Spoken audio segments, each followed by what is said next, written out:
శ్రోతలు, మీ బైబిళ్ళు తెరవండి. ఈరోజు మన పాఠం ఎఫెసీ పత్రిక 3వ అధ్యాయం 15 నుండి 21వ వచనం వరకు. సావధానంగా వినండి. ఇదంతా పౌలు చేసిన ప్రార్థన. మీరు అంతరంగ పురుషుని యందు శక్తి కలిగి ఆయన ఆత్మ వలన బలపరచబడినట్లుగా క్రీస్తు మీ హృదయములలో విశ్వాసము ద్వారా నివసించేటట్లుగా తన మహిమైశ్వర్యము చొప్పున మీకు దయచేయాలని, మీరు దేవుని సంపూర్ణత యందు పూర్ణులయ్యేటట్లు ప్రేమయందు వేరుపారి స్థిరపడి సమస్త పరిశుద్ధులతో కూడా దాని వెడల్పు, పొడవు, లోతు, ఎత్తు ఎంతో గ్రహించుకోవటానికి, జ్ఞానమునకు మించిన క్రీస్తు ప్రేమను తెలుసుకోవటానికి తగిన శక్తి గలవారు కావాలని ప్రార్థిస్తున్నాను. మనలో కార్యసాధకమైన తన శక్తి చొప్పున మనము అడిగే వాటన్నిటికంటే, ఊహించే వాటన్నిటికంటే అత్యధికముగా చేయటానికి శక్తిగల దేవునికి క్రీస్తు యేసు మూలముగా సంఘములో తరతరములు సదాకాలము మహిమ కలుగునుగాక. ఆమేన్. ప్రియ శ్రోతలు, వింటున్నారా? ఇది అపొస్తలుడైన పౌలు చేసిన క్లుప్త ప్రార్థన. ఈ చిన్న ప్రార్థనలో పౌలు అంటున్నాడు, నేను దేవుడైన తండ్రి మ్రోల మోకరించి ప్రార్థన చేస్తున్నాను. పరలోకంలో భూమి మీద కుటుంబము అనే భావన ఆయనను బట్టే వాడుకలోకి వచ్చింది. విశ్వాసము ద్వారా క్రీస్తు మీ హృదయాలలో నివాసం ఉండాలని, మీ అంతరంగంలో దేవుని ఆత్మ వల్ల బల ప్రభావాలతో మీరు నింపబడాలని, బలపడాలని, తన మహిమైశ్వర్యము ప్రకారం ప్రసాదించాలని దేవునికి ప్రార్థన చేస్తున్నాను. మీరు ప్రేమలో పాదుకొని స్థిరపడాలని, పరిశుద్ధులందరితో పాటు క్రీస్తు ప్రేమ యొక్క వెడల్పు, ఆయన ప్రేమ యొక్క పొడవు, లోతు, ఎత్తు ఎంతో మీరు గ్రహించాలని నా ప్రార్థన. జ్ఞానమును మించిన ఆయన ప్రేమ ఎలాంటిదో మీరు తెలుసుకోవాలని నా ప్రార్థన.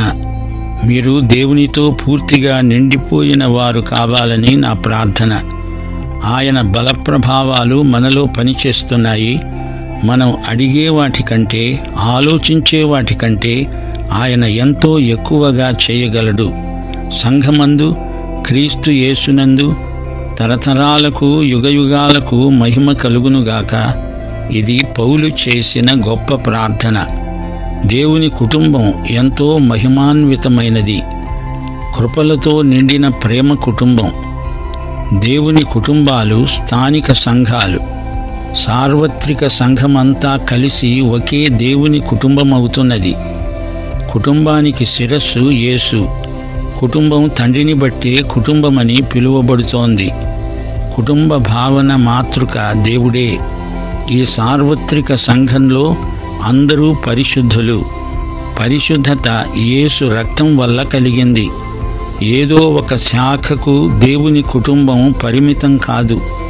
దేవుని కుటుంబానికి నిత్యత్వ పరిమాణం ఉంది.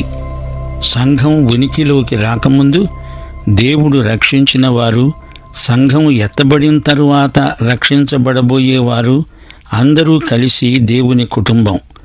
తండ్రి అయిన దేవుణ్ణి బట్టే ఇది దేవుని కుటుంబం అనబడుతోంది. ఆ దేవుని ఎదుట నేను మోకరిల్లుతున్నాను, మీ అందరి కోసం ప్రార్థన చేస్తున్నాను అంటున్నాడు పౌలు. దేవుని మహిమైశ్వర్యమును దృష్టిలో ఉంచుకొని ప్రార్థిస్తున్నాడు. ఫిలిప్పీ 4వ అధ్యాయం 19వ వచనంలో పౌలు అన్నాడు, క్రీస్తునందు మహిమలో దేవుడు మన ప్రతి అవసరము తీరుస్తాడు. అందుచేత ఆయన మహిమను పురస్కరించుకొని మనం ప్రార్థన చేస్తాము. పౌలు ప్రార్థన కన్నులు దేవుని మహిమైశ్వర్యమును చూస్తాయి. ఎఫెసీ విశ్వాసుల కోసం పౌలు 4 అంశాల ప్రార్థన చేస్తున్నాడు. 1.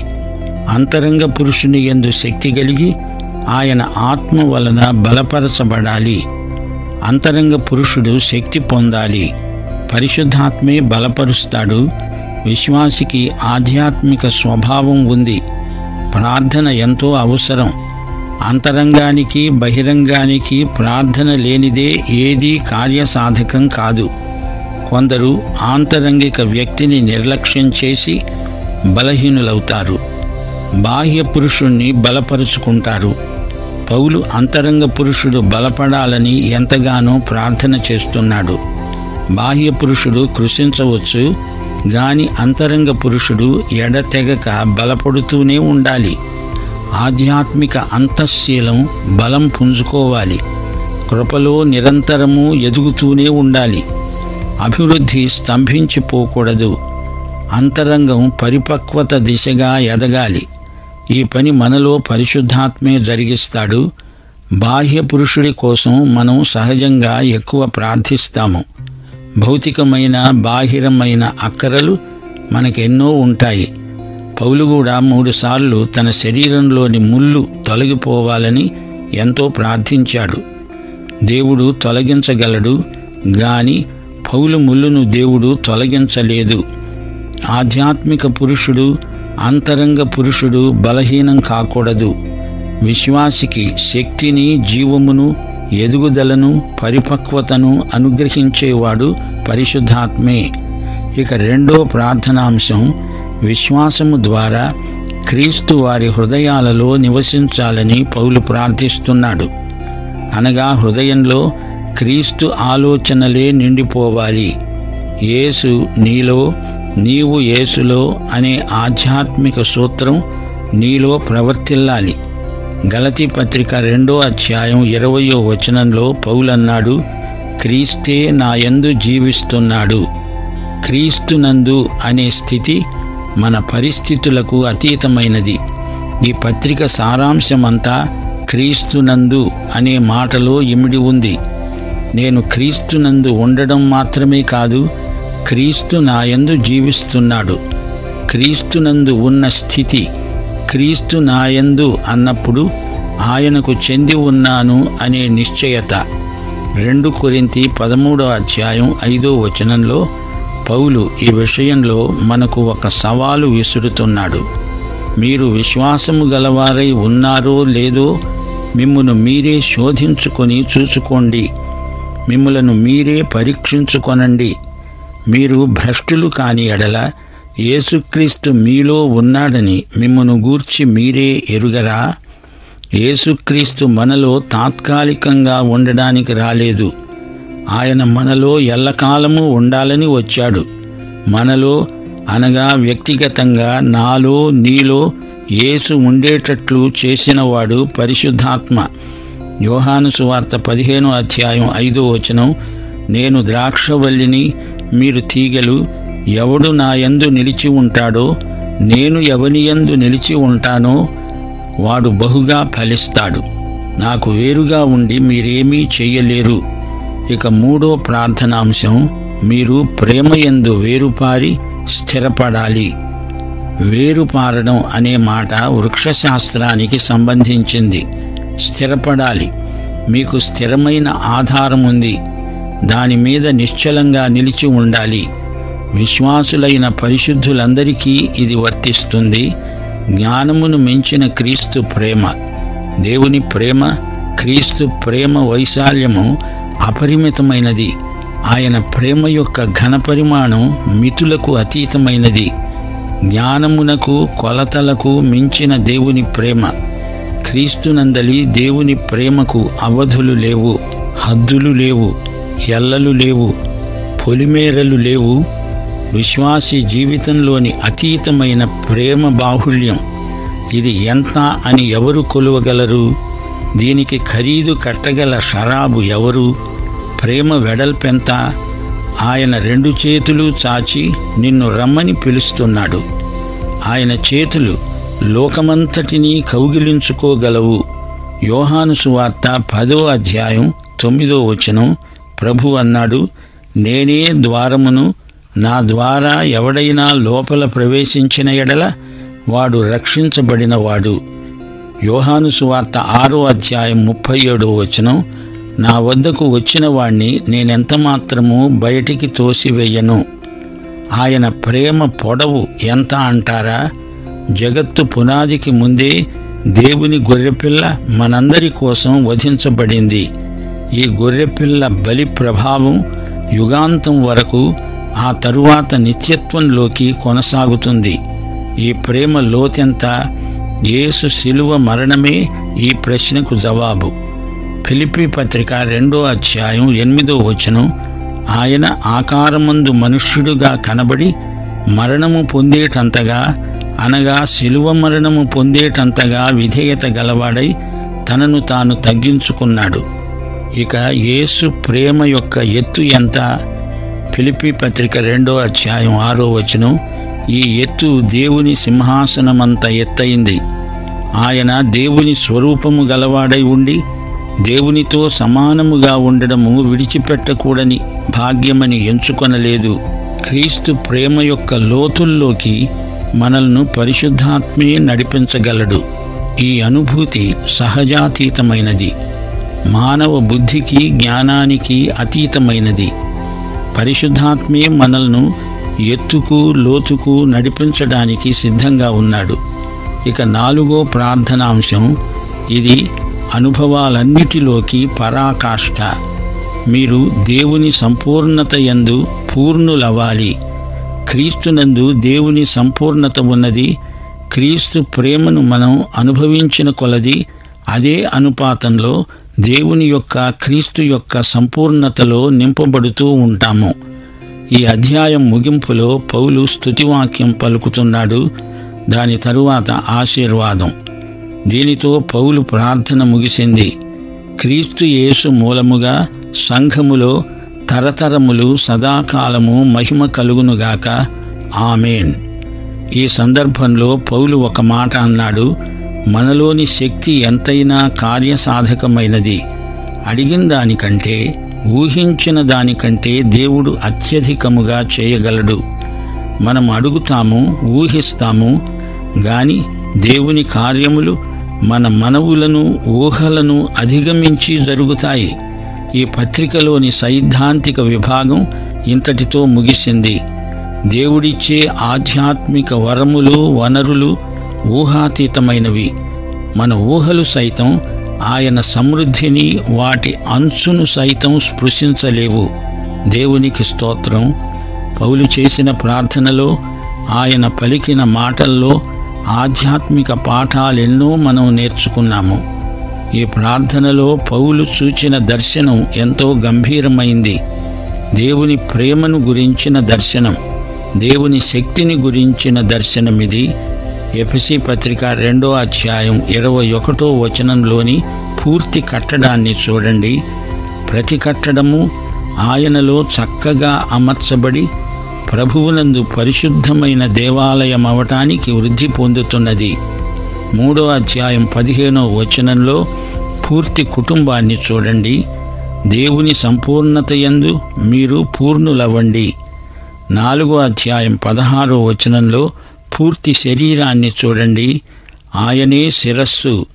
సర్వ శరీరము చక్కగా అమర్చబడి శరీరములోని ప్రతి అవయవము తన తన పరిమాణము చొప్పున పనిచేస్తోంది. ప్రతి కీలు చేత అతుకబడి ప్రేమయందు తనకు క్షేమాభివృద్ధి కలుగ చేసుకుంటుంది. దేవుని మహిమైశ్వర్య దర్శనం చూడండి. ఎఫెసీ పత్రిక 3వ అధ్యాయం నిండా అమూల్యమైన ముత్యాలున్నాయి, సేకరించుకోండి. సంకుచిత మనస్తత్వం మాని విశ్వాసులు లోతైన సత్యాలను స్వంతం చేసుకొని ఆత్మయందు బలపడాలని దేవుని చిత్తం. ఎఫెసు ప్రజలకు జ్ఞానోదయం కలగాలని పౌలు ప్రార్థించాడు. వారు దేవుని బలప్రభావాలను తెలుసుకోవాలని 1వ అధ్యాయంలో ప్రార్థించాడు. వారు క్రీస్తు ప్రేమను తెలుసుకోవాలని 3వ అధ్యాయంలో ప్రార్థిస్తున్నాడు. పరిశుద్ధాత్మ వారి అంతరంగంలో ఉండి వారికి ఆధ్యాత్మిక శక్తిని కలిగిస్తున్నాడు. వారి ఆంతరంగిక ఉజ్జీవానికి పరిశుద్ధాత్మే మూలాధారమై ఉన్నాడు. ప్రేమ అనే సుక్షేత్రంలో విశ్వాసులు బాగా వేరూని ఉండాలి. ప్రేమలో పాదుకొని స్థిరంగా నిలిచి ఉండాలి. ప్రేమ అనే గట్టి పునాదిపై వారు తమ విశ్వాస సౌధాన్ని నిర్మించుకోవాలి. క్రీస్తు ప్రేమానుభూతి విశ్వాసులలో అధిక ప్రేమను పుట్టిస్తుంది.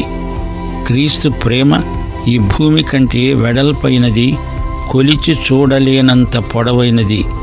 ఆకాశ మహాకాశాల కంటే ఎత్తుగా దేవుని సన్నిధిని స్పృశిస్తుంది. లోతుకు అందని దేవుని జ్ఞానము ఈ యేసు ప్రేమ.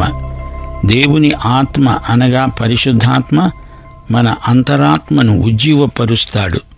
ప్రేమాత్మ మనలో జ్ఞానాన్ని మించిన అనుభూతి కలిగించగలడు. దేవుడు అపరిమితమైనవాడు, శాశ్వతుడు, మనుష్య జ్ఞానానికి అందనివాడు. అయినా విశ్వాసులు ఆయనను హృదయములోనే కలిగి ఉండి అనుభవిస్తారు. క్రీస్తు మనలో ఉండిపోవడమంటే నిండిపోవడమే. క్రీస్తుతో నిండిపోవడమంటే పరిశుద్ధాత్మతో నిండిపోవడమే. క్రీస్తు మనలో నిండిపోవాలని అడగడం గొప్ప ప్రార్థన. దీనికి జవాబు సత్వరంగా వస్తుంది. మన చిన్న హృదయాలు దేవుని సంపూర్ణతను పట్టగలవా? ఆయన సంపూర్ణతలో మునిగిపోయి సంపూర్ణులమవుతాము. విశ్వాసులు ఇంతకంటే తక్కువ దానిపై దృష్టి నిలుపకూడదు. పౌలు ఈ ప్రార్థనలో వెలిబుచ్చిన అంశాలన్నీ దేవుడు మనలో చేయగలడు, చేస్తాడు. మనం ఊహించలేనంతగా చేయగలడు. విశ్వాసులు పూర్తిగా తమ దేవునికి లోబడాలి. అన్నిటిలో ఆయనకు విధేయత చూపాలి. అలాంటి అనుభూతి మనకు దేవుని యందు సంపూర్ణ విశ్వాసాన్ని కలిగిస్తుంది. సంఘములలో లోకమంతటా ఆయనకే మహిమ కలగాలి. విశ్వాసులలో వారి అంతరంగంలో ఇదంతా చేస్తున్న దేవునికే సదాకాలము మహిమ కలుగునుగాక. ప్రియ శ్రోతలు, వింటున్నారా? పౌలు చేసిన ఈ ప్రార్థనలోని ప్రతి అంశము మన ప్రార్థనల్లో ఉండాలని దేవుడు కోరుతున్నాడు. క్రీస్తు యొక్క ప్రేమ కొలతలు తీసుకుందామంటే అది ఏ మానవునికి సాధ్యం కాదు. ఒక్కసారి ఈ విశ్వమంతటిని తిలకించండి. ఆకాశాన్ని చూడండి. అంతులేని ఆకాశ విశాలం, సముద్రాలు అంతు తెలియని లోతు. క్రీస్తు ప్రేమ వీటన్నిటికంటే గొప్పది అంటున్నాడు పౌలు. క్రీస్తు ప్రేమకు సంకేతం శిలువ. శిలువ ఎత్తు, లోతు, కుడివైపు ఎడమవైపు 2 చేతులు, అవి ఎంతో దూరం పొడిగించబడినట్లు పౌలుకు కనబడి ఉండవచ్చు. పైన దేవదూతలను, కింద అధోలోకంలో ఉన్న దురాత్మలను సైతం తాకుతోంది యేసు ప్రేమ. కుడివైపున ఉన్నవారిని, ఎడమవైపున ఉన్నవారిని అందరినీ స్పృశిస్తుంది యేసు ప్రేమ. దానికి సంకేతమైన శిలువ. ఆయన ప్రేమ వెడల్పు ఎంతో అనూహ్యం. దేవుని ప్రేమ యేసు శిలువ మరణమంత బలమైంది.